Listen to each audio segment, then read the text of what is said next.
Welcome প্রিয় শিক্ষার্থীরা, আমরা চলে আসলাম প্রিভিয়াস কোশ্চেন সলিউশন পর্বে। এই সলিউশন পর্ব থেকে নট অনলি সলিউশন, এখানে সলিউশন অলরেডি দেওয়া আছে।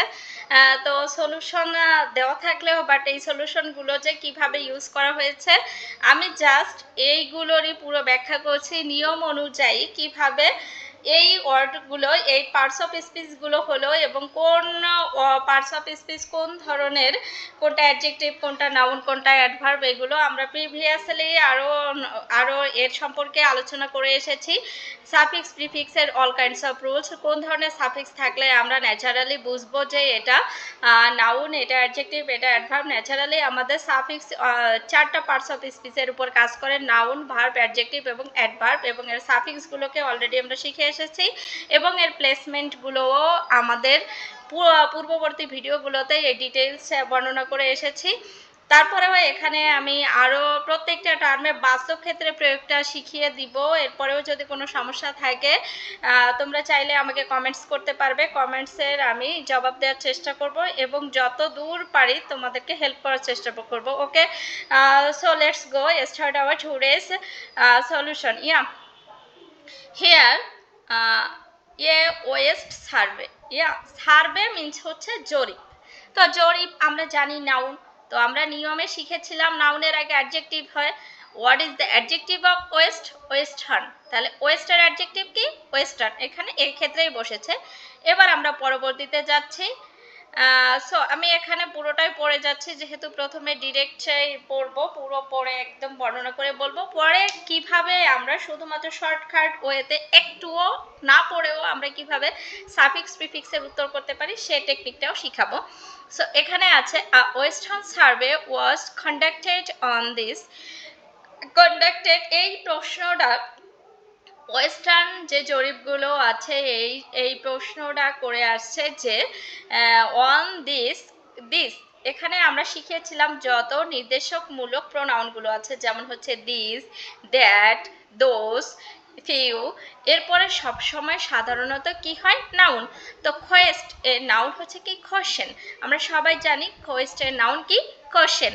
এই কোশ্চেনের একটা কন্ডাক্ট করে আসছে যে একটা ওয়েস্টার্ন সার্ভে এই প্রশ্নের জবাব দিয়ে আছে আর সোশ্যাল ওয়ার্ক মেকিং। এখানে বিশেষ করে আমাদের আরেকটু পর যখন পড়বো তখন আমরা বুঝবো যে আমাদের সোশ্যাল নেটওয়ার্ক প্রসঙ্গে কথা বলেছে।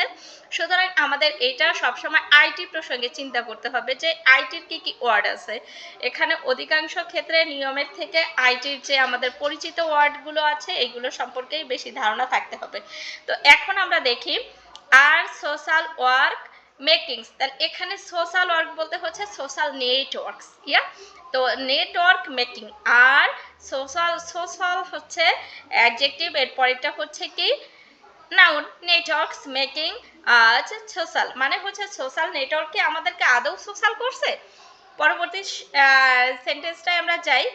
The participation are mainly the net users or internet users. তো নেট এর নাউন হচ্ছে কি? ইন্টারনেট। তাহলে internet users of the western. তো হচ্ছে যে বর্তমান দেখা যাচ্ছে যে পার্টিসিপেন্টসগুলো আছে এর ইউজাররা ওয়েস্টে প্রায় the mainly internet users of the western, sorry আমাকে আরেকটু ব্যাক করতে হবে। The participants are mainly the internet users. তাহলে এই যে অংশগ্রহণকারীরা আছে এর প্রধানত ইন্টারনেট ব্যবহারকারীরা অফ দ্য ওয়েস্ট অর্থাৎ পশ্চিমা বিশ্বের। 81% অপেন্ট এই মতামত দিয়েছে। অ্যাফার্ম অর্থাৎ ইতিবাচকভাবে দিয়েছে, হ্যাঁ, মানে তারা বলছে যে হ্যাঁ সোশ্যাল নেটওয়ার্কিং আমাদের উপকারে আসছে। সো আমরা এখন আবার একটু খেয়াল করি যে এর আগে যদি আমরা পুরো সেন্টেন্সটা যে পড়ি যে ইন্টারনেট ব্যবহারকারীরা বিশেষ করে এই যে অংশগ্রহণকারীরা বিশেষ করে ইন্টারনেট ব্যবহারকারীরা ওয়েস্টার্নের 81% লোকজন মতামত দিয়েছে।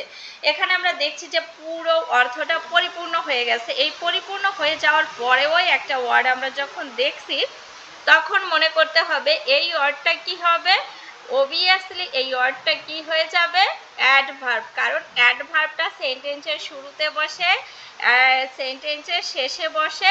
আর একটা কথা তো বলেছিলাম, সাবজেক্টের পরেও কখনো কখনো বসে, যেটা প্রিভিয়াস যে এক্সারসাইজ আছে এখানে আমরা দেখে এসেছি। এবার পরে হচ্ছে অন কমেন্টেড দ্যাট, তো একজন কমেন্ট করেছে যে স্মার্ট ডিটাচ, এখানে স্মার্ট মানে কি, স্মার্টফোন এখানে নাউন হবে, বাট এই স্মার্টটা আসলে স্মার্টফোন নাউন। ডিটাচ ইউ মানে দূরে সরিয়ে নিয়ে যাচ্ছে, তোমাকে দূরে সরে নিয়ে যাচ্ছে ফ্রম ইয়োর ফ্যামিলি, তোমার পরিবার থেকে। অ্যান্ড কোম্পানি, এখানে ফ্যামিলির নাউন, আর এটাও কি হবে নাউন। এই কোম্পানি এর নাউন হচ্ছে কম্প্যানিয়ন, মানে তোমার পরিবার এবং তোমার সঙ্গী থেকে তোমাকে দূরে সরিয়ে নিয়ে যাচ্ছে।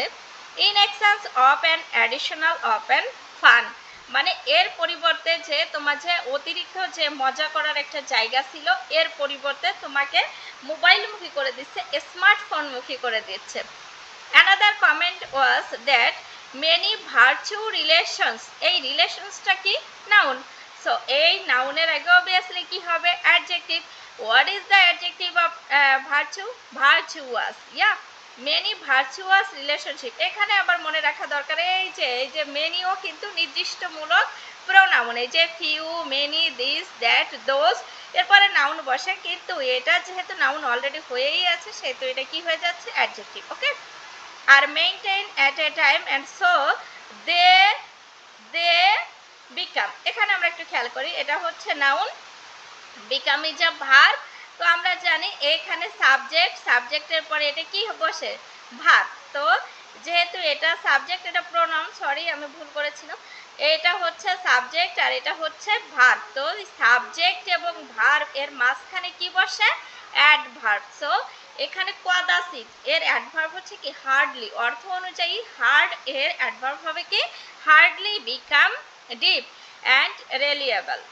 Another remarkable comments was that direct action has no alternative, মানে সরাসরি সম্পর্ক, আন্তঃসম্পর্কিত। তো এই যে আন্তঃসম্পর্ক, এখানে ডিরেক্ট হচ্ছে অ্যাডজেক্টিভ, এটা অবভিয়াসলি হবে কি নাউন। সো ডিরেক্ট ইন্ট্রাকশন শব্দের অর্থ হচ্ছে কি আন্তঃসম্পর্ক। Has no alternative for a safe relation, অর্থাৎ এই যে আমাদের যে আন্তঃসম্পর্ক ফ্যামিলি এবং পরিবারের মধ্যে যে আন্তঃসম্পর্কটা আছে, এইটার অল্টারনেটিভ পৃথিবীতে অন্য আর কোনো কিছুই হতে পারে না। ওকে প্রিয় শিক্ষার্থীরা, এখন আমরা যাই, এখানে দেখি সার্ভে নাউন, নাউনের আগে অ্যাডজেক্টিভ ওয়েস্টার্ন, এখানে মেকিং, এই সাবজেক্টের প্লেসে যে থাকে এটা আসলে কি হয়ে যায়। আর এখানে খেয়াল করি এটা সোশ্যাল, সো এটা হচ্ছে কি নাউন, নাউন অ্যাডজেক্টিভের পরে নাউন হয় নেটওয়ার্ক, সোশ্যাল নেটওয়ার্ক। এখানে আছে হচ্ছে ইউজার্স, আর এখানে হচ্ছে কি এর অ্যাডজেক্টিভ হচ্ছে নেটের অ্যাডজেক্টিভ হিসেবে ব্যবহৃত হয়েছে ইন্টারনেট। এখানে অ্যাফার্মেটিভ সেন্টেন্স শেষ হয়ে গেছে, তো সেন্টেন্সের শেষে অ্যাডভার্ব বসে। সুতরাং এই ইতিবাচকভাবে এইটার অ্যাডভার্ব করতে হলে একে অ্যাফার্মেটিভ, এরপরে যেয়ে এলয় করতে হবে অ্যাফার্মেটিভলি, ইয়া। এরপরে আছে হচ্ছে দ্যাটের পরে অবভিয়াসলি নাউন বসবে। তো এখানে নাউন স্মার্টের নাউন হিসেবে স্মার্টফোন ব্যবহৃত হয়েছে। অ্যান্ড ফ্যামিলি যেহেতু নাউন, এটাও নাউন হবে। কোম্পানি এর নাউন হচ্ছে কম্প্যানিয়ন। পরে যে মেনি আছে, মেনির পরে নাউন বসবে, বাট এখানে নাউন আছে বলে এটা অ্যাডজেক্টিভ হিসেবে ইউজ হয়েছে ভার্চুয়াল, মেনি ভার্চুয়াল রিলেশনস। নাও পরেরটা হচ্ছে এটা সাবজেক্ট, এটা ভার্ব, সো এটা হবে অ্যাডভার্ব হার্ডলি।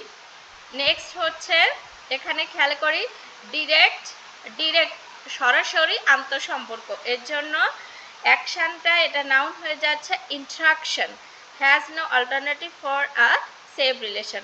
ওকে প্রিয় শিক্ষার্থীরা, এরকম করে প্রত্যেকটা যে প্র্যাকটিস আছে একটার পর একটা ঠিক এই ওয়েতে করতে থাকলে দেখবে যে পার্টস অফ স্পিচ সে যেভাবেই আসুক, সাফিক্স সুফিক্স যত কঠিনই হোক না কেন, সেখানে তুমি ইজিলি প্রশ্নের উত্তর করতে পারবে। অন দ্য আদার হ্যান্ড, শিক্ষা তো আসলে পরীক্ষার হলে পরীক্ষায় পাশ করা না, এই শিক্ষাটা হচ্ছে যে শিক্ষাটা তোমাকে সারা জীবন বহন করে নিয়ে যেতে হবে। আজকে জিপিএ পেলে, গোল্ডেন প্লে, এটাই খুশি হয়ে লাভ নেই যদি তুমি এই বিষয়টাকে সরাসরি সুন্দর করে না শিখতে পারো। অর্থাৎ মাধ্যমিক লেভেলের যে পড়াটা, এটা তোমাকে মাধ্যমিক লেভেলেই কমপ্লিট করতে হবে। মাধ্যমিক লেভেলের পড়াটা তুমি পরবর্তী জীবনে যদি করতে চাও তখন আর সময় পাবে না। সো সময়ের পড়া, সময়ের শেখাটা সরাসরি এবং সুন্দর করে শিখতে হলে অবভিয়াসলি আমাদেরকে কোনো কিছু স্কিপ করে যাওয়া চলবে না। প্রত্যেকটা পড়াকে এমন করে করতে হবে যে এই পড়াটার জন্য দীর্ঘস্থায়ী হয়, অর্থাৎ জীবনের শেষ মুহূর্ত পর্যন্ত যেন এই পড়াটাকে তুমি ক্যারি করে নিয়ে যেতে পারো, জীবনের শেষ মুহূর্ত পর্যন্ত যেন এই পড়াটা তোমার বাস্তব জীবনে কাজে লাগে। ওকে, ধন্যবাদ প্রিয় শিক্ষার্থীরা।